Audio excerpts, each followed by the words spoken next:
Bien, tengo una pregunta para el doctor Oscar, de la exposición primera, de uno de los grupos, que dice, usted ha mencionado sobre el predominio del auto, entre comillas, es decir, el ego, el yo, el autoconocimiento, la autocomplacencia, etc. ¿Cómo se contrarrestaría para entrar entonces en un balance en el mundo de hoy? ¿Cómo contrarrestar el auto tan autoproclamado hoy en día? Bueno, gracias por la pregunta. La respuesta se hace en un semestre de reflexión. Bueno, creo que hay muchos caminos, y quizás ahora no se me ocurre el más importante, pero va muy ligado con lo que decía el padre, con esto de la causa formal y ejemplar. O sea, nosotros a nuestro alrededor vemos que las personas que se realizan son aquellas que se donan. Estamos ser amados, pero nuestra verdadera necesidad es amar. Que lo más, eso es un camino. Otro camino es meditar en los años de la infancia de los que no nos acordamos nada. Eso es un camino que hace una filósofa judía y humana llamada Hannah Arendt. Dice, si meditáramos en nuestro origen y que todo lo hemos recibido gratis, incluso sin darnos cuenta, pues tomaríamos la vida como entenderíamos que la vida es para darse, y eso es sacarnos de nosotros mismos. Y aunque solo tercer camino, aunque solo fuera por devolver algo de lo que hemos recibido, pues ya nos conduciría. Pero después hay una cosa de experiencia, y es que cuando estamos concentrados en nosotros mismos, pues nos volvemos infecundos. Porque la fecundidad está en dar, hay más felicidad en dar que en recibir. Bueno, esto lo saben mejor los boxeadores, ¿no? Pero va un poco por ahí la lógica. Muchas gracias. Hay una pregunta que es también sobre su exposición, pero dirigida a los dos. Dice, en la creación de Dios encontramos la plenitud de la belleza. Se pregunta, ¿en la creación de Dios encontramos la plenitud de la belleza o se requiere la participación del hombre para alcanzarla?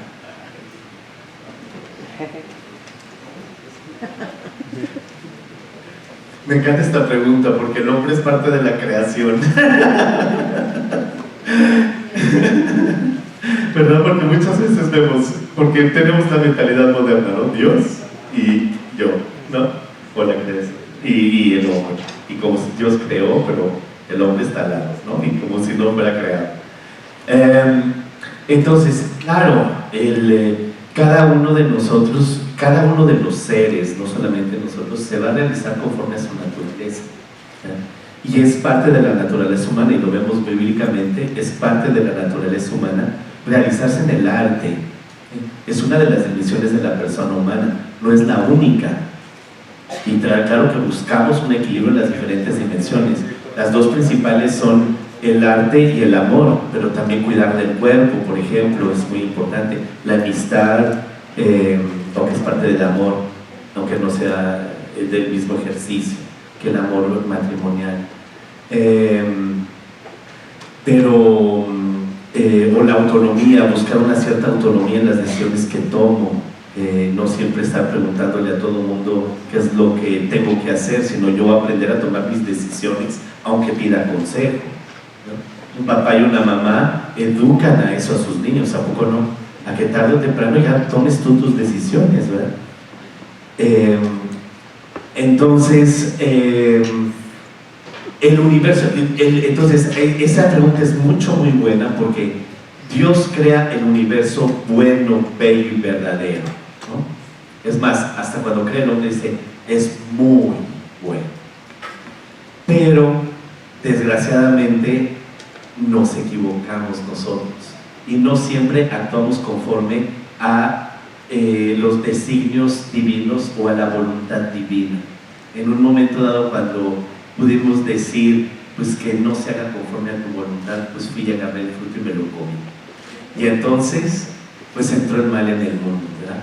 Entonces, evidentemente que de todos modos, cuando yo veo lo que decía, cuando veo un cielo estrellado y veo la belleza de la naturaleza, pues sí me habla del Creador. Cuando estoy subiendo, por ejemplo, me acuerdo cuando subí el Popo, antes de que siempre estuviera echando cenizas, que ahora ya no se pudo uno hacer.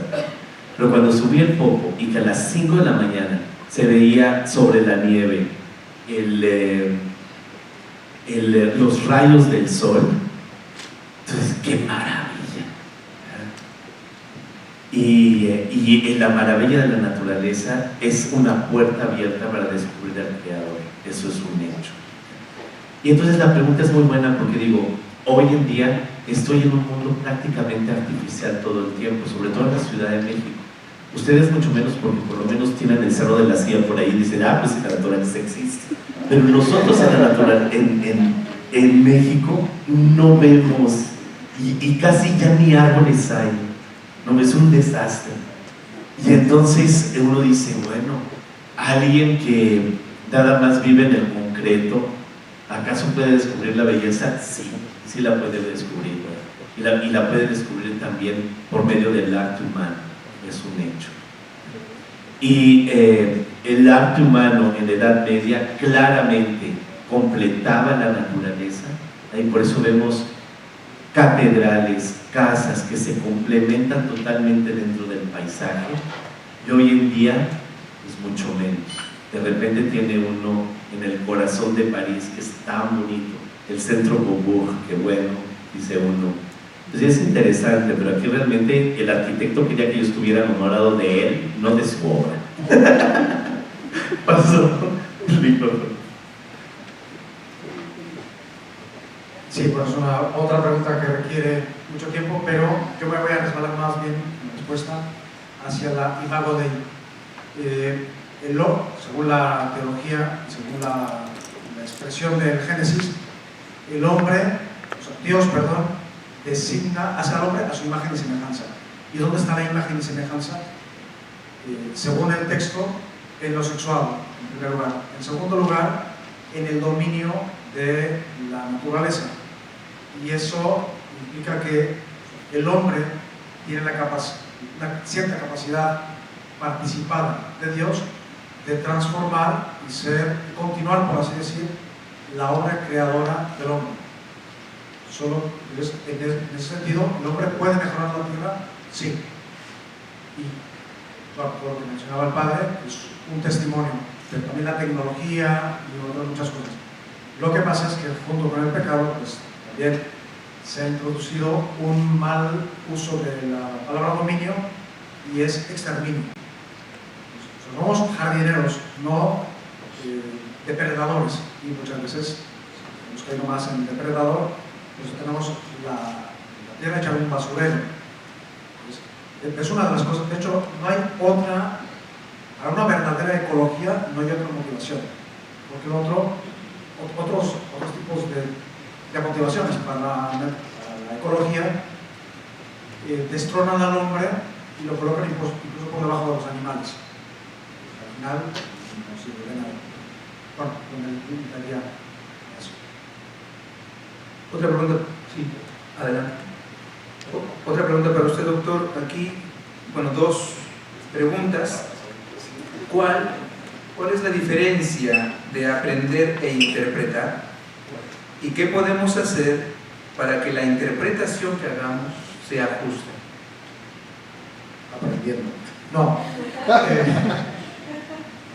Aprender, incluso etimológicamente, significa recibir desde fuera. Aprender. Está muy bien, muchas cosas las aprendemos. Pero en nuestro sistema escolar, si nos limitamos a aprender, nos vamos alejando de la realidad. Todos nos lo tienen que decir, todos tenemos libros, muy buenas tesis que haya, pero no, más bien hay que hacer el hábito de observar y tener ideas propias. Pues no es que esté condenando yo el aprendizaje, sino más bien colocarlo en su justo medio y tener la libertad suficiente para ser nosotros los que vamos descubriendo la realidad. Heidegger tiene un escrito muy bonito que se llama Cartas sobre el humanismo, y ahí dice, vamos a hacer un ejercicio. Cada quien, imagínense que es el primer planeta sobre la Tierra, no hay nombres. ¿Qué nombres le pondrías a las cosas? Y eso implicaría, en primer lugar, observar qué cosas hay. Y qué nombres les pondrías, porque no tienen nombres todavía. Es como regresar a ser Adán y Eva. Entonces, ese sería como un ejercicio extremo un poco de lo que es interpretar. Entonces, interpretar significa deletrear, tratar de descubrir el sentido que hay debajo de las cosas, el sentido y significado para uno mismo, y aprender, digamos, en este punto inmediatamente, pues llenarse de información, etc. Y la interpretación más bien va por el camino de la sabiduría, de dejar, de saborear las cosas nos digan. De acuerdo totalmente. Le voy a disparar un café al final por eso. Muy bien. Al padre Luis Pascal, la belleza es un legado, dijo usted. ¿Cómo ser parte de ella activamente en mi vida y no solo dedicarme a apreciarla?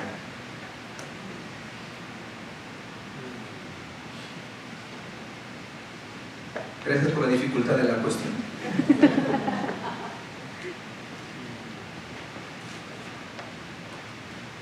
Es una pregunta muy importante. Es la pregunta de que cómo puedo ser por ejemplo, en el nivel del artista, del arte, cómo puedo ser un buen artista y no solamente un buen crítico de arte.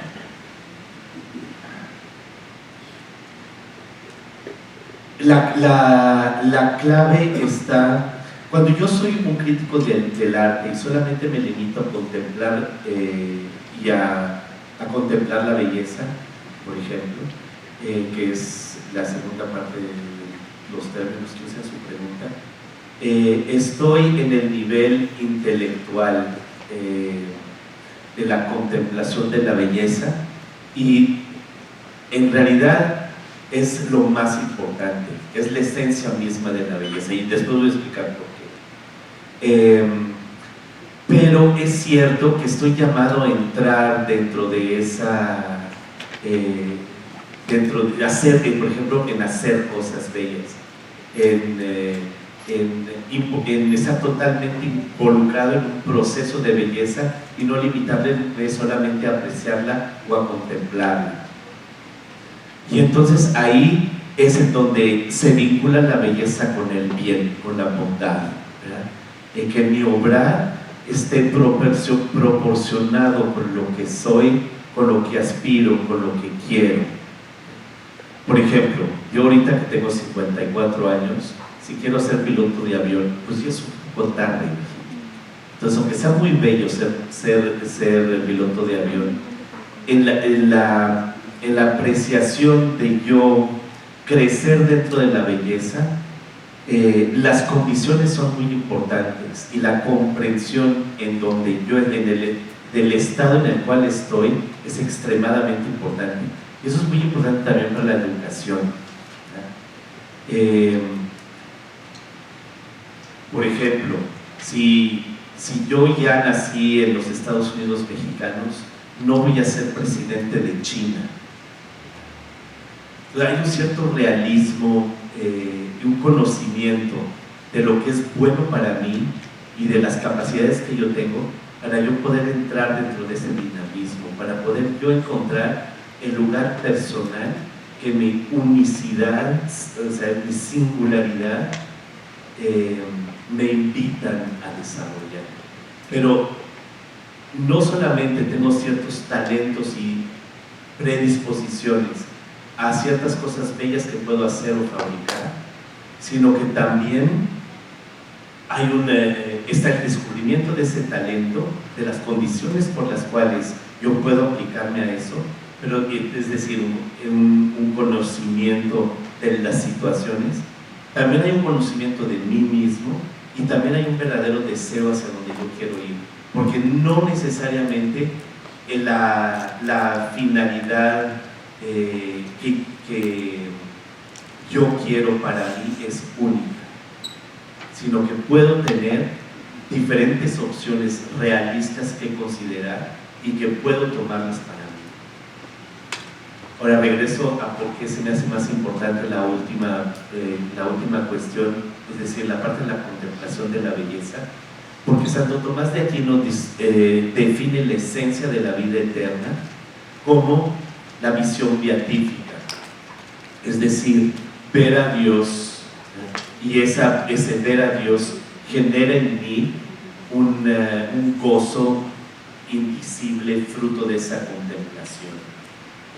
Entonces, toda esa parte contemplativa, que está más bien del lado de la verdad y de la contemplación verdadera con mi inteligencia de las cosas, es esencialmente más importante que el yo querer ser bello, que también es muy importante, pero es un orden.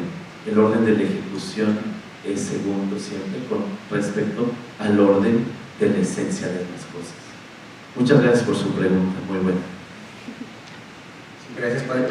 Sí, adelante, maestro Martín. Sí, ¿a quién se le ocurrió este tema tan complicado? Hermano José. Muy complejo. Bueno, quisiera hacer una intervención al respecto y te agradezco la presentación que me hizo reflexionar cuando mencionas, sobre todo en la metodología que utilizas, ¿no? Nos presentas primero el tema de la belleza puesta en la naturaleza y luego la belleza a través del hombre, donde mostraste la vida del ángel. Y después la belleza producto del mismo hombre a través de estas obras, ¿no? De la cultura de Charles y la cultura pues en general, sobre todo la parte artística, ¿no? Esto me llevó a hacer una reflexión. Estamos colocando al hombre al centro, le antecede el tema de la creación, obviamente dada por Dios, y le continúa la parte de la producción humana, que es la cultura en general, incluyendo el tema artístico, ¿no? Que me parece muy, muy interesante. Y yo utilizaría, reserva lo que tú digas, en vez del término vulgar, yo utilizaría el término feo, porque no necesariamente lo vulgar o lo común es necesariamente feo, puede ser incluso bello, ¿no? A reserva de que se haga la anotación de la definición del término vulgar, ¿no? Entonces voy a utilizar el término feo contrario de belleza. ¿Y por qué esto? Porque el hombre es el que produce el tema cultural o toda la cuestión que tiene en su interior, y su interior obviamente está, o el mismo hombre está hecho imagen y semejanza de Dios, como bien anotaba, que hace de representación de la creación, y el hombre es la parte culminante de la creación. Y al hacer esto quiero poner dos ejemplos nada más muy concretos, que es el ejemplo de San Francisco de Asís y el ejemplo de la Madre Teresa de Calcuta. Con respecto a Francisco de Asís, pues sabemos que era un caballero, que era un hombre burgués de la Edad Media, y en la época de Francisco había leprosos con su campanita separados de él. También en el mundo contemporáneo tenemos esos leprosos con campanita y los tenemos separados de él. Solamente basta voltear a ver y los tenemos aislados, y en cuanto escuchamos la campanita nos alejamos porque nos pueden contagiar de esa lepra, ¿no? Bueno, en aquel entonces era tal cual, y Francisco de Asís pone, y los biógrafos de Francisco de Asís ponen en los escritos que a este personaje le causaba mucha repugnancia ver un leproso. Entonces cuando iba en su caballo con todas sus vestiduras de burgués, pues le sacaba la vuelta, escuchaba la campanita y sacaba la vuelta. Nada más verlo, incluso nada más escuchar el sonido de la campana, ya le generaba cierta repugnancia.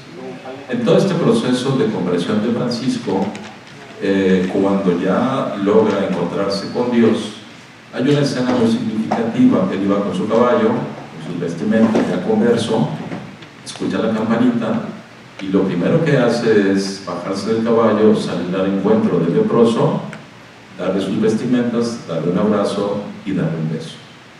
Y los biógrafos dicen, él mismo dice, lo que me parecía repugnante, ahora me parece dulce y lo más bello, ¿no? Como paradójico. Y el leproso es el mismo, y aparte pues, se le está cayendo la piel en pedazos, estéticamente pues no tiene ninguna belleza, ¿no?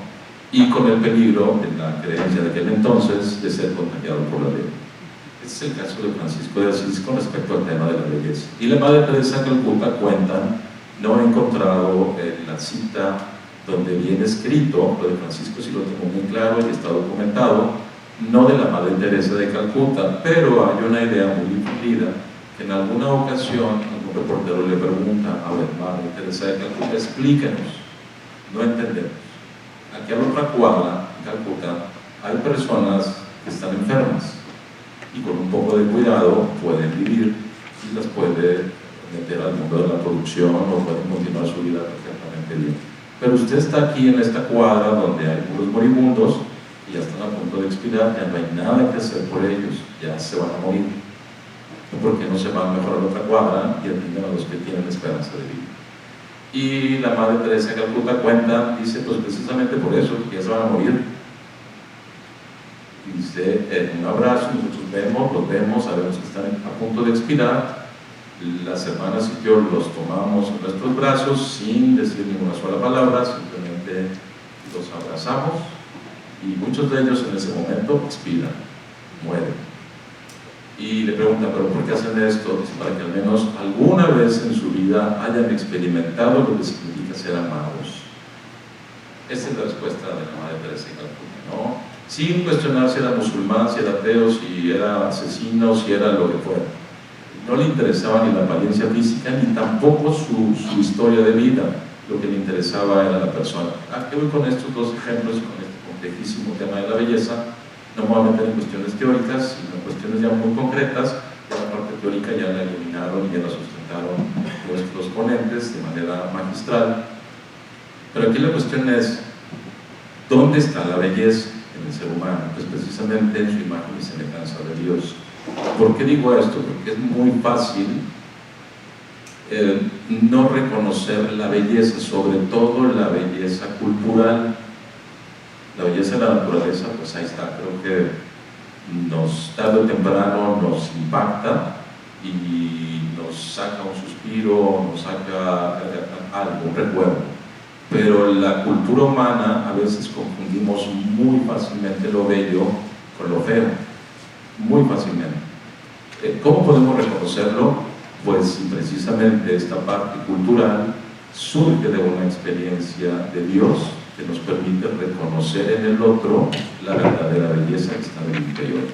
Y entonces, ahora sí, la producción cultural, fácilmente yo voy a estar, creo, capacitado para poder distinguir una producción cultural que es bella de la que no es bella.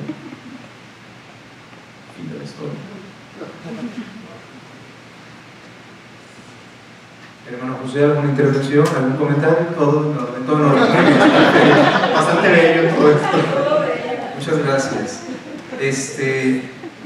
Bien, aquí tengo una que no está especificada para quién, pero creo que para los dos.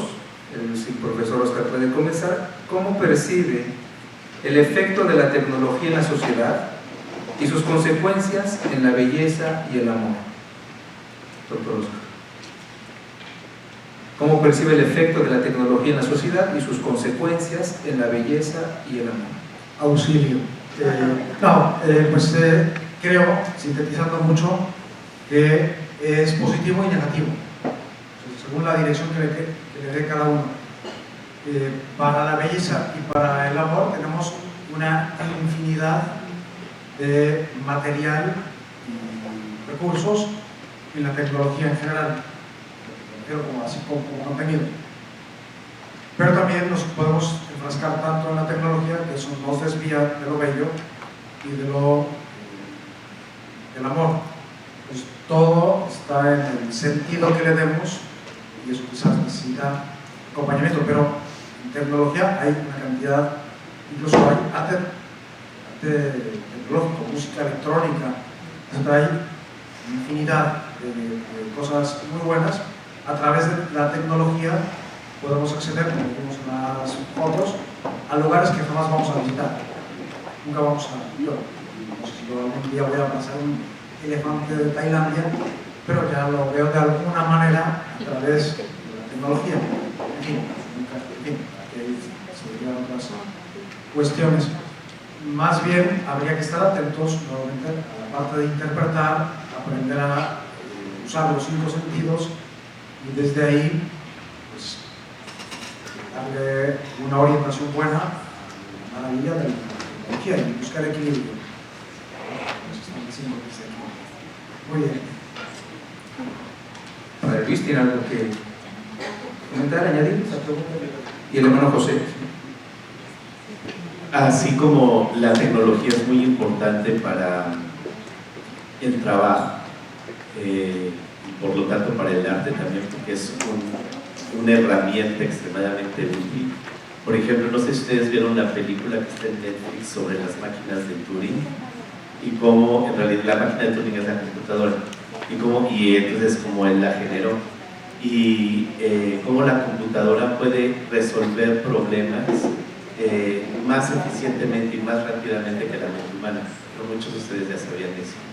Pero era nada más para decir cómo es una herramienta y es lo que es muy impresionante. Mejora las capacidades de raciocinio de nuestra mente. No de comprensión, pero simplemente de raciocinio. Si hay estas premisas, viene esta conclusión, y va más rápido. Entonces es muy impresionante y además nosotros las creamos, ¿no? Es muy impresionante que podamos crear algo que lógicamente, en la lógica estricta, nos supere, pero no en la comprensión de las cosas, evidentemente. Entonces, para el arte yo digo que sí. Yo para la parte del amor, ahí sí lo cuestiono mucho a la técnica y a la tecnología. En general, la técnica y la tecnología no nos van a hacer crecer en el amor.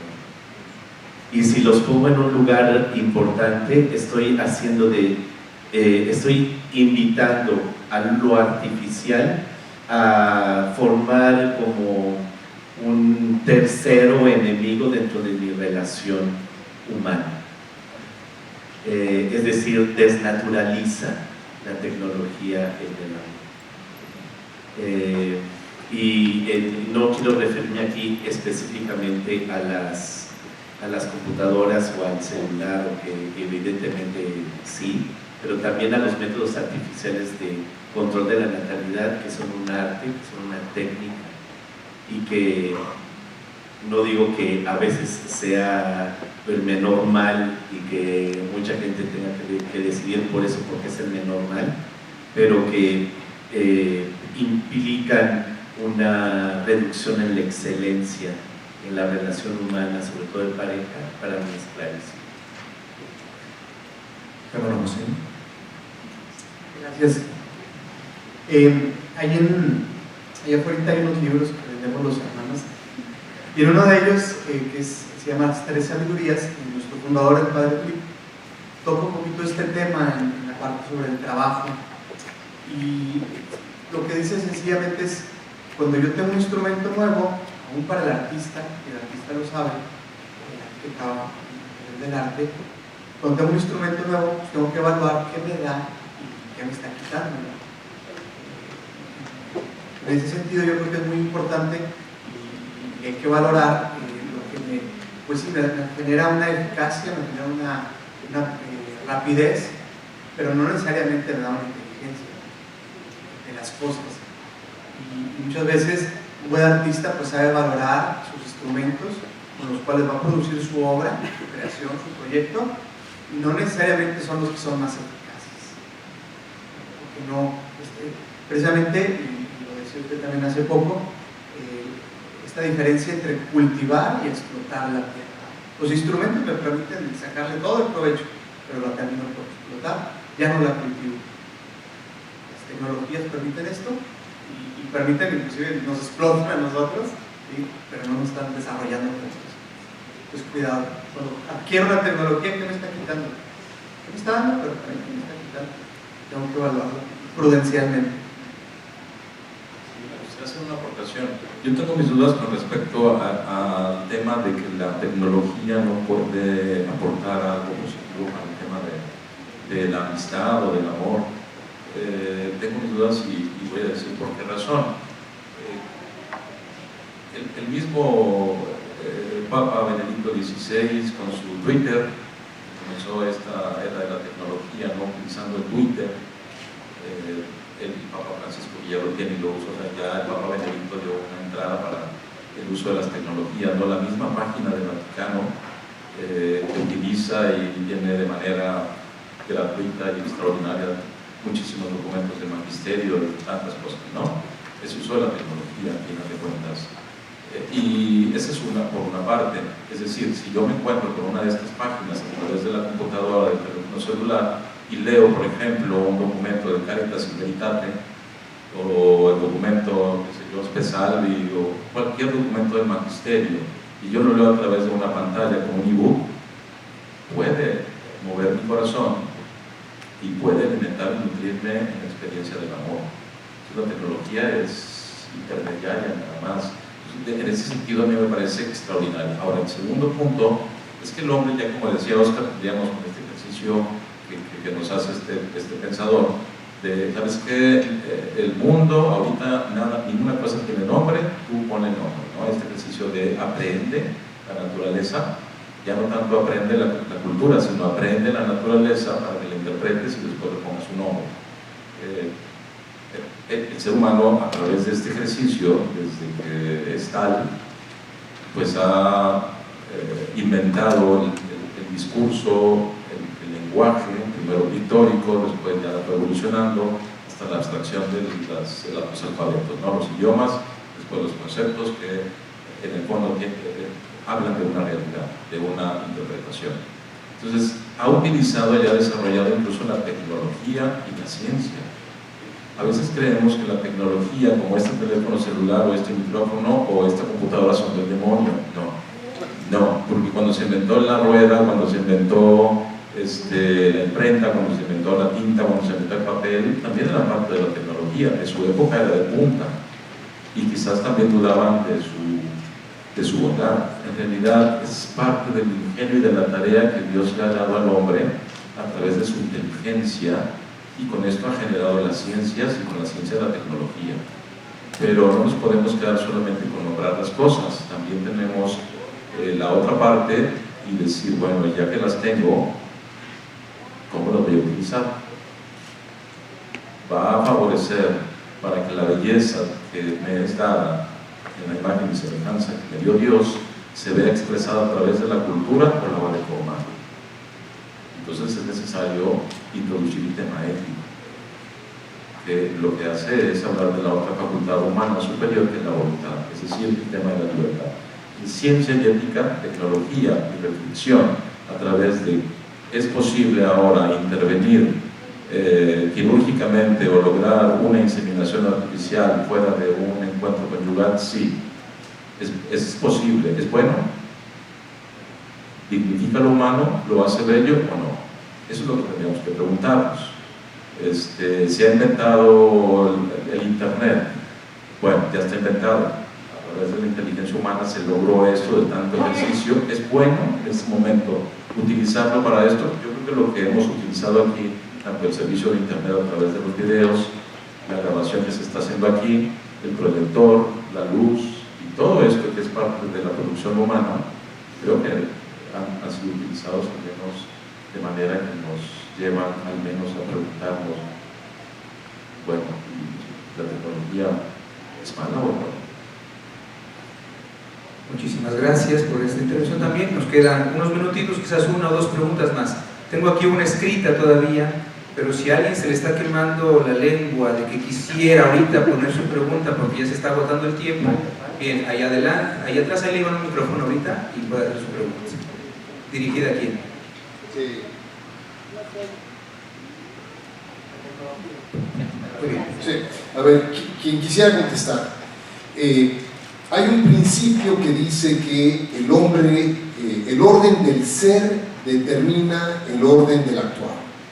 ¿Cierto? Es indubitable. Por otro lado, tenemos que la repetición de un ejercicio bondadoso con un buen fin, según el principio de Aristóteles, hace al ser de una determinada manera. Entonces, pareciera que es una dicotomía de decir, el orden del ser determina el orden del actuar, o el orden del actuar determina al orden del ser.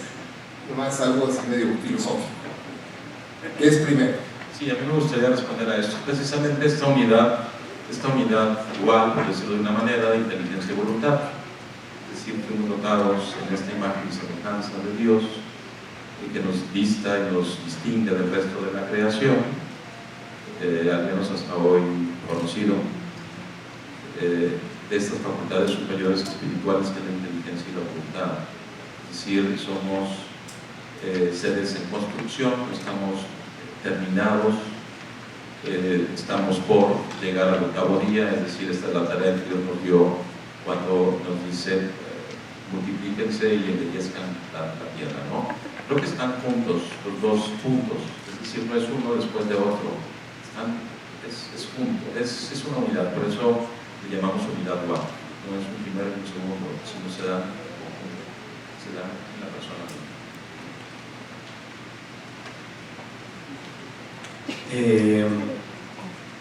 Como ser humano estás compuesto de existencia, ¿no? Que traducimos existencia, que bueno, a veces parece que existencia más se refiere más a vida, pero digamos así como lo más rigurosamente posible decimos existencia y esencia.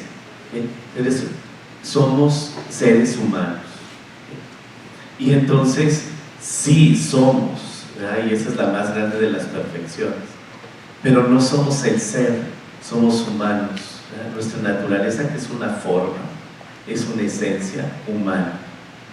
Entonces, el hecho de ser humano implica que yo me tengo que ir desarrollando humanamente según me lleve venir, y porque soy un ser libre, desafortunadamente a veces podré tomar decisiones para no desarrollarme humanamente, sino infrahumanamente, ¿no? Y por eso podemos ver personas que tomaron malas decisiones en su vida y sistemáticamente y no se quieren enmendar y parecen animalitos, ¿verdad? Porque no están obrando conforme a su naturaleza. Entonces, tú alcanzas la plenitud de tu naturaleza cuando vas obrando según el bien, según lo que eres, porque desde el principio eres un ser humano. Pero esa humanidad necesita manifestarse, necesitas tú ponerla en práctica, obrarla, hacer que seas tal y como fuiste creado. Entonces, Dios no tiene esa dificultad, ¿verdad? Que al mismo tiempo te permite pues crecer enormemente, y por ser un ser espiritual no hay límite en el crecimiento que puedas tener en tu naturaleza espiritual como ser humano, y Dios se aprovecha de eso para salvarte, evidentemente. Entonces, eres un ser humano y tienes que devenir lo que eres. Realizarse es eso, devenir lo que eres. Un elemento más de respuesta del profesor Oscar. Yo sintetizaría esto que se ha dicho, para no repetir, en misterio y drama. Los humanos vivimos en drama. Afrontamos una realidad que no hemos escogido, pero somos nosotros quienes somos libres de cómo afrontarla. Y misterio es, y esto nos ayuda mucho los catedrales, sobre todo los medievales, es como si los seres humanos tuviéramos los planos de una catedral, o sea, nacemos con los planos de una catedral que tenemos que construir. Ya tenemos los planos, pero la tenemos que construir. Es decir, somos, ya desde el lado teológico, al ser imagen de Dios, somos, no es exacto, es como copia de Cristo encarnado y resucitado, pero para seguir el ejemplo de Cristo, asemejarnos a Cristo resucitado.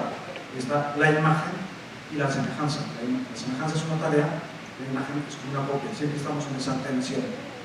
Y esto también se da en las cosas, solo que en las cosas se da en los animales de manera mucho más sin libertad, más simple.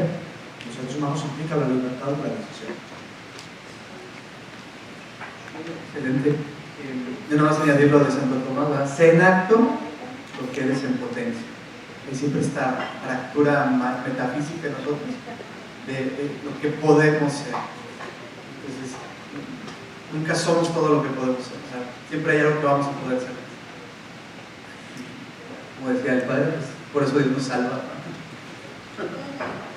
¿Alguien más de ustedes que quiera hacer su pregunta en los últimos minutitos? Sí, aquí está, muy bien.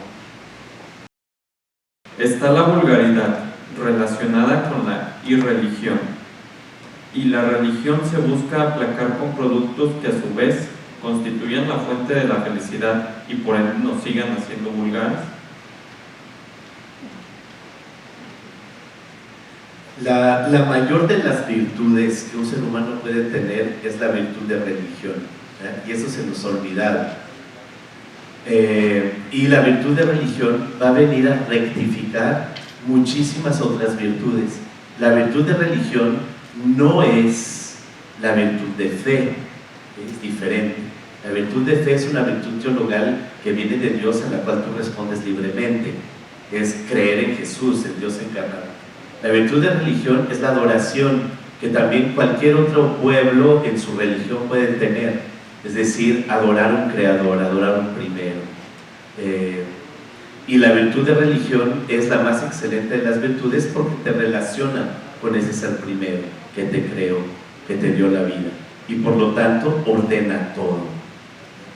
Entonces sí, cuando hay un ataque a la virtud de religión, sí hay una desestabilización del ser humano, pero no necesariamente ese ataque a la virtud de religión vaya a ser solamente por un excesivo consumismo, aunque el exceso de consumismo y el materialismo evidentemente influencian mucho a piensa en lo que vas a comer mañana y cómo te vas a vestir y maquíllate, ¿no? Y no te preocupes por nada más. Entonces sí.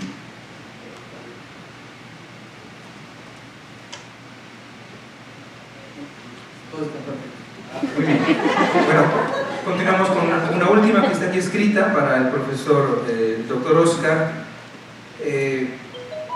¿Cómo podemos reaprender, conocer e identificar la belleza en nuestra vida cotidiana? Vaya pregunta. También requiere muchísimo tiempo, pero yo creo que el videito este que vimos nos dice mucho, ¿no? Tratar de sentir, respirar, cerrar los ojos, usar los 5 sentidos, abrazar, etc. Y pues hay muchísimas cosas bellas, cotidianas. No necesitamos ir a quién sabe dónde, a Hong Kong o no sé dónde, a ver. Pues todos los días tenemos un amanecer, todos los días tenemos, no sé si en Monterrey, ya no tanto, estrellas, todavía hay estrellas. Bueno, pues está toda la sierra, la hierba que crece, la banqueta, la maravilla. Una vez yo iba en un autobús y todo el mundo se iba quejando del tráfico. Y 2 señoras, se veía que eran señoras de limpieza, iban y le iba diciendo una a la otra: oye, fíjate, estas plantas se llaman así, no sé cuánto, tal, fíjate, esta creció más, qué belleza. O sea, iban disfrutando del camellón de la calle en la que estábamos. Pues, a veces hay gente mucho más sencilla que nos enseña a valorar las cosas, porque nosotros que somos tan sofisticados que no vemos no sabemos cosas, ¿no? Entonces, estando atento a todos los sitios, y yo creo que una cosa muy importante es dedicar todos los días al menos 10 minutos a meditar, al menos 10 minutos. Meditar, si lo digo brevemente, significa pasar del ver al mirar, del mirar al contemplar, del contemplar al meditar. Ver, identificar sería mirar, contemplar sería tratar de ver qué significa eso para mi vida, y meditar se ponerse en una actitud de cine de muchos medios, eso es uno. Bien, muchísimas gracias. El tiempo se nos ha ido, tenemos que terminar en el tiempo acordado. Antes que nada, antes de cerrar esta tarde de reflexión, agradecer a ustedes por haber aceptado esta invitación, por haber venido. Agradecemos al Instituto Teológico de Juan Pablo II, a la red de las universidades Anáhuac, evidentemente a los hermanos de San Juan también, por haber organizado este evento. Gracias a ustedes de haber respondido. Ojalá esto sea algo que se repita constantemente en nuestra ciudad, que podamos invitar a toda la gente para venir a participar de esta reflexión que tanto necesitamos hoy en día para poder vivir realmente en el pleno sentido de esa palabra. Gracias al doctor Oscar por su exposición, al padre Luis Pascal también por haber venido desde México, los dos, para estar aquí con nosotros, y pues también aquí a nuestros otros panelistas, el profesor Martín y al hermano José, que también ha estado implicado, particularmente pivote para este evento. Muchísimas gracias. Afuera tenemos libros a la venta, tanto del instituto como de los hermanos de San Juan. El profesor Oscar ahorita le preguntaba si había traído su libro Amor, Misterio y Proyecto, pero nos dice que está agotado. Entonces vamos a tener que esperar a una próxima edición para poder adquirir este libro que les aconsejo. Y bueno, si no, aquí tenemos también para despedirnos y convivir un poquito todos juntos, y ahí pueden encontrar también y saludar a los ponentes, un pequeño refrigerio para poder compartir la belleza justamente del compartir, la belleza del encuentro con el otro, que somos todos nosotros. Gracias por su atención y buenas noches.